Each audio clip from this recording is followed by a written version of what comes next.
It said you can never be too rich, or can you? How much money is enough? The authors of How Much Is Enough believe that it's not all about what's in our bank accounts, but what's in our minds, hearts, and spirits. The latest edition of their book by Andrew Bradley, Arun, Abey, and Andrew Ford is on the market, and we're joined now from our Cape Town studio by one of the co-authors, Andrew Bradley. Thank you for joining us. Good evening, Andrew. The heart of the matter, if I'm right, is that all the research says money actually doesn't make you happy. So you will never have enough unless money is not an end, but a tool that you use to help you live a fulfilling life, accomplish what you should. Is that a good summary? I think that is a good summary. I think for many of us, when we start out in life, we pursue money as the end objective, and believing that that's going to enable us to live the life that we want to live and therefore be happy. And all the research that we did, and liaising with some of the leading academics and researchers around the world, brought us to the conclusion that money does not bring us happiness, like some people think. And the key reason for that is that we look at external benchmarks for that. So if you want to know how much is enough, and you're looking at your neighbor or a friend down the road, and you're saying, well, I need that much money, there'll always be someone with more money. So it's critical that you don't use external benchmarks and measurements, but really first come to terms with who you are, what you are, your values and your goals, and make sure that you're living and have the values that you want to live by, and then make sure you've got enough to do that. It's right. We always look above us rather than below us. And you say that rather than money leading to happiness, happiness can in fact lead to more money. Explain that link. Well, I think the point that you made is, if we're looking at people above us, there's one guarantee that's going to do is make us unhappy. It might make us slightly aspirational, but unhappy, certainly.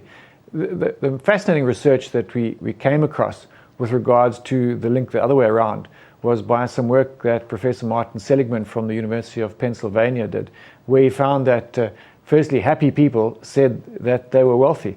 And it wasn't that they necessarily had more money in absolute terms than unhappy people, but because they were happy and content with who they were as individuals, they actually felt that they were wealthy. And the second and the most startling thing is that the correlation between happy people and successful investors was incredibly high.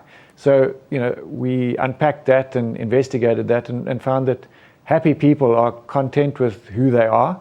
They don't follow the crowds. And in investment markets generally, if you try and follow the crowds and get in at the top and out at the bottom, that's a guaranteed recipe for disaster. So although investment markets perform well, most investors fail. And that's why happy people are able to control their emotions far better than unhappy people and end up being very, very good investors.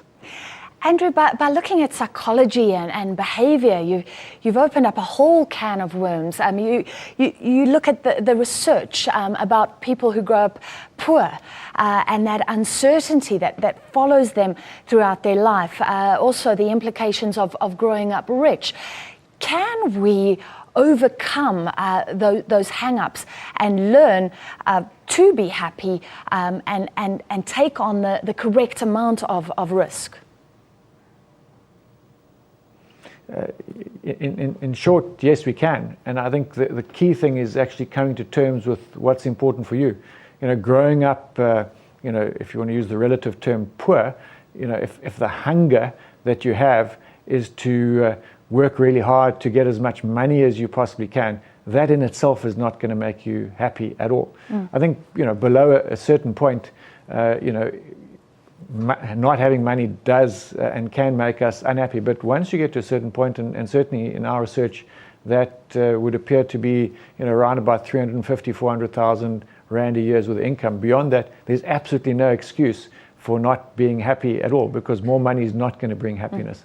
So if you're just chasing money for the sake of it, you're not going to get happier. You have to be clear about your values and living the life that you want to live, and not trying to benchmark yourself against other people. When you see other people doing things, and social media and things like Facebook are in some respects fantastic, because if people like your photographs and comment on them, it gives you a sense of well-being. But if you keep looking at other people's posts and seeing the lives that they're living, and you start getting jealous about that and think that the answer to that is you having more money, that's not going to do it. It's just not going to do it. But besides the psychology, you look at some of the practical things. You've mentioned it. We do actually have to make money. We do have to save to retire. And you've looked at the dangers of being too extravagant, chasing the lifestyle. Also the dangers of being too careful and hiding your money in the bank, where you're not making enough return. So you do have to take on a bit of risk. What's your advice to people now? How do you know how much risk to take on, especially when the markets are so scary, with huge international institutions saying that right now across the world that they're too high?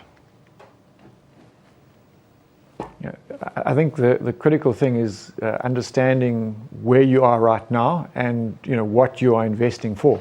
I think many people go into investments because their friends are investing, or they say I should invest, which we all should save our money, but being clear what you are saving for.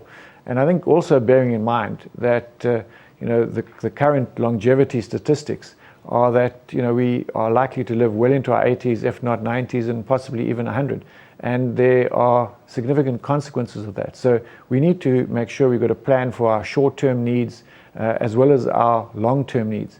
And then look at the places where you can get the returns to satisfy those needs.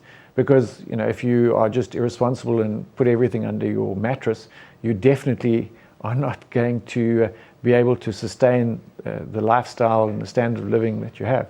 So you have to look at where you are now and where you need to get to, and what time frame you have to invest for. So if you're saving for a holiday at the end of the year, then you should put your money in the bank. But if you're saving for retirement in 10, 20 years' time, and your money's got to last you sort of 20 years plus in retirement, then you need some exposure to the equity market. So how you put that investment strategy together, you have to have a sound framework for going about it and following a good process. So financial planners and wealth managers can assist you, and there's lots of information out there which can provide a guide for you on how you should do it. So it's critical that you go through a proper framework to make decisions. Do not be rash and emotional about it, because that's very often what destroys wealth. And then, like you say, be like Warren Buffett and just stick to the plan. Ignore your emotions. It's been great chatting to you. Thank you very much. That was the co-author of How Much Is Enough, Andrew Bradley, coming to us from Cape Town.